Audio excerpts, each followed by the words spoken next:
तो वो क्या काम करते हैं उसके हिसाब से उसकी लोकेशन को देखा जाता है। ठीक है, तो लोकेशन जो है वो डिपेंडेंट होती है फंक्शन के हिसाब से। अब फंक्शन जो होता है वो डिफरेंट डिफरेंट टाइप के टाउन्स के अलग अलग फंक्शंस होते हैं। जैसे कि अगर हम देखें तो कुछ टाउन्स ऐसे होते हैं जो इंडस्ट्रियल टाउन्स होते हैं। यहाँ पर आप देखिए इंडस्ट्रियल टाउन्स, तो इंडस्ट्रियल टाउन्स इंडस्ट्रियल ग्रोथ के लिए इम्पोर्टेंट होते हैं। कुछ टाउन्स होते हैं जो मिलिट्री के लिए इम्पोर्टेंट होते हैं, वो मिलिट्री की के लिए इम्पोर्टेंट है, उन्हें स्ट्रेटेजिक टाउन भी कहा जा सकता है। और कुछ सी पोर्ट्स होते हैं। ठीक है, तो अलग अलग तरीके के टाउन्स हैं जो हमने देखे। तो हमने क्या देखा कि जो टाउन्स हैं वो किसके ऊपर डिपेंडेंट है, फंक्शन के ऊपर डिपेंडेंट है। और कुछ जो है सेटिंग रिक्वायरमेंट भी इंपॉर्टेंट होती है। जैसे एक लेक है तो लेक के पास आप देखेंगे हॉलीडे रिजॉर्ट्स बने हुए होते हैं। अगर आप देखें तो निकी लेक जो है वो, हम निकी लेक क्यों जाते हैं, माउंट आबू क्यों जाते हैं, क्योंकि वहां पर निकी लेक है ना, और राजस्थान का वो एक माउंटेन है। तो उसी तरीके से वो उसकी सेटिंग इतनी अच्छी है कि उसे हॉलीडे रिजॉर्ट की तरह वो कन्वर्ट होगा। इंडस्ट्रियल टाउन इंडस्ट्रीज के लिए, जैसे टाटा जमशेदपुर का होगा, I am giving you Indian examples. और मिलिट्री सेंटर्स जो मिलिट्री के पर्पस के लिए होते हैं, जैसे अंबाला के पास बॉर्डर के पास होंगे मिलिट्री सेंटर्स। जबलपुर भी एक मिलिट्री सेंटर है, वो बिल्कुल दिल्ली के इंडिया के सेंटर में है ना। तो ये चीज़ें जो हम हैं इसमें देख पाते हैं। ठीक है, उसके बाद हम क्या देखते हैं, इंडस्ट्रियल टाउन्स जो हैं वो इंडस्ट्रियल पर्पसेस के लिए, जैसे Tata iron and steel company हो गया, है ना। टूरिज्म के लिए कौन से इंपॉर्टेंट है, टूरिस्ट सेंटर्स इंपॉर्टेंट है। लोकेशन जो है वो किस पे डिपेंडेंट है, क्या काम हो रहा है उसके ऊपर, है ना, और वो वेरी करती है। तो क्वेश्चन आएगा location of urban centre is examined with reference to their function discuss. तो ये क्वेश्चन 3 मार्क्स का आ जाएगा और ये अभी हमने डिस्कस कर लिया है। Location of earliest urban centres were based on availability of water, building material and fertile land, discuss. तो ये नेक्स्ट क्वेश्चन होगा, location of earliest urban centers were based on availability of water, building material and fertile land, discuss। तो अगर ये question होगा तो ये question again जो होगा 3 मार्क्स का होगा। यस, तो इस टॉपिक में वो कह रहा है पहले सबसे इंपॉर्टेंट क्या था कि मटेरियल अवेलेबल, एक तो सबसे इंपॉर्टेंट चीज़ है वो है वाटर। आज भी वाटर सबसे इंपॉर्टेंट फैक्टर में है, क्योंकि पानी नहीं होगा तो रहेंगे कैसे। बिल्डिंग मटेरियल और फर्टाइल लैंड। आज क्या है कि पैसा बहुत है लोगों के पास, तो उसमें एक चेंज आ गया है। तो मॉडर्न टेक्नोलॉजी ने जो पुराना सिस्टम था उसमें थोड़ा सा चेंज लाया है। क्या वो चेंज आया है, वो चेंज ये आया है कि मॉडर्न टेक्नोलॉजी ने पानी को बहुत दूर तक ले जा सकता है, और उसी तरीके से मॉडर्न टेक्नोलॉजी से पत्थर भी कहीं बहुत दूर दूर तक से आ सकते हैं। लोग हर कोई के घर में आजकल मार्बल यूज़ हो रहा है, मार्बल की जगह इटालियन मार्बल भी यूज़ हो रहा है। तो मतलब बाहर के चीज़ें इंडिया में यूज़ हो रही हैं। तो वो क्यों हो पा रहा है, क्योंकि टेक्नोलॉजी बढ़ गई है। तो पहले टेक्नोलॉजी के हिसाब से जो चीज़ें पास मिलती थी उन्हीं को यूज़ किया जाता था। Apart from site, situation plays a important role in expansion of town. तो सिचुएशन क्या है एक टाउन की, अगर एक टाउन एक पर्टिकुलर जगह पे लोकेटेड है तो वो भी बहुत इंपॉर्टेंट रोल प्ले करेगा। अगर वो एक ट्रेड रूट पे है, ट्रेड रूट अगर आप देखो हिस्टोरिकली स्पीकिंग, जहाँ जहाँ पर ट्रेड के सामान बिकता है वहाँ पर अपने आप ही रैपिड डेवलपमेंट हो जाती है।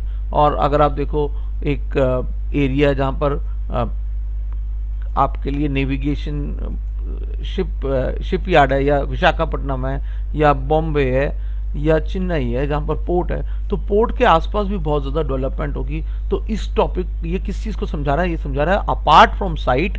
साइट मतलब जिस जगह पे वो है, द सिचुएशन प्लेस, सिचुएशन मतलब एक तो वो है साइट, साइट मतलब वो किस जगह पे है लेट लॉन्ग के हिसाब से, और सिचुएशन मतलब उसके आसपास क्या चीज़ें हैं। अगर उसके पास एक क्या है, एक पोर्ट है, तो क्या होगा, वो जो है अच्छी तरीके से डेवलप कर जाएगा।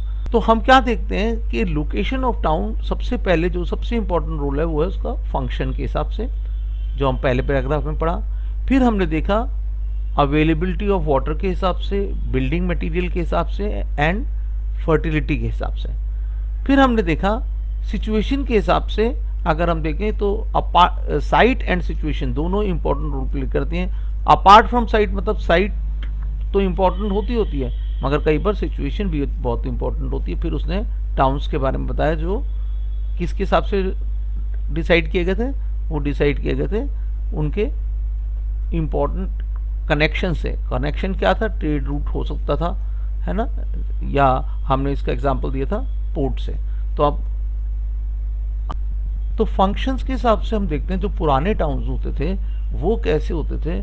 हम देखते हैं जो पुराने टाउन्स होते थे वो जो थे वो एडमिनिस्ट्रेटिव टाउन्स होते थे, ट्रेड के होते थे, इंडस्ट्रीज के होते थे, डिफेंस के होते थे और रिलीजियस इंपॉर्टेंस होते थे।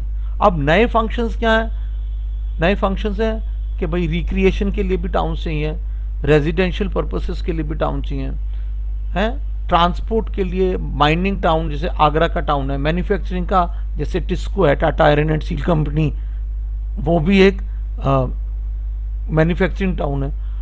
फिर वो कह रहा है कि कुछ नए फंक्शंस के भी टाउन आ गए हैं और उनको अगर हम स्टडी करना चाहें कि वो कौन से हैं, तो वो क्या कह रहे हैं कि जो आज के नए फंक्शंस हैं वो हैं स्पेशल इंफॉर्मेशन टेक्नोलॉजी जैसे, राइट। तो आज जैसे स्पेशल इंफॉर्मेशन टेक्नोलॉजी है वो एक नया फंक्शन आ गया है, जो कंप्यूटर से रिलेटेड फंक्शन हम मानते हैं कि वो कह रहा है पास्ट में जो कुछ टाउन्स थे वो बहुत अलग अलग नामों से जाने जाते थे। जैसे लंदन जो था वो कैसे जाना जाता था, एज अ पोर्ट सिटी। आज भी अगर हम चंडीगढ़ को देखा जाए तो Chandigarh is a administrative capital and a very well developed city India में, ठीक है। तो ये क्या हुआ, ये उसका डायनेमिक फंक्शन है। तो कौन सा फंक्शन है, डायनेमिक। डायनेमिक फंक्शन का मतलब होता है एक ऐसा फंक्शन जो वक्त के साथ चेंज होता जाए। तो हो सकता है एक टाउन का पहले कोई फंक्शन हो, बाद में कुछ और फंक्शन हो जाए। मैं आपको एक एग्जांपल देता हूँ, बहुत अच्छा आपको पता होगा, एक मार्केट का नई सड़क नाम का एक मार्केट है, वो पहले जो था सिर्फ किताबों के लिए फेमस था, उसमें सिर्फ किताबें बिकती थी।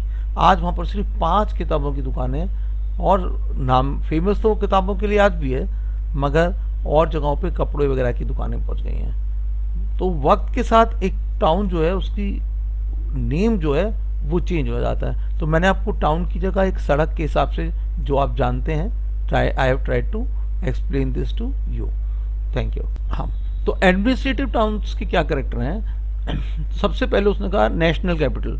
नेशनल कैपिटल मतलब जैसे दिल्ली, दिल्ली एक नेशनल कैपिटल है। उसी तरीके से कैनबरा जो है वो ऑस्ट्रेलिया में है, बीजिंग, आदि Abbas, Washington DC, London, London England में है। तो ये सब क्या है, उनकी नेशनल कैपिटल्स हैं। उसके बाद होता है प्रोविंशियल, मतलब जैसे बिहार है, पंजाब है, तो पंजाब के लिए चंडीगढ़ हुआ।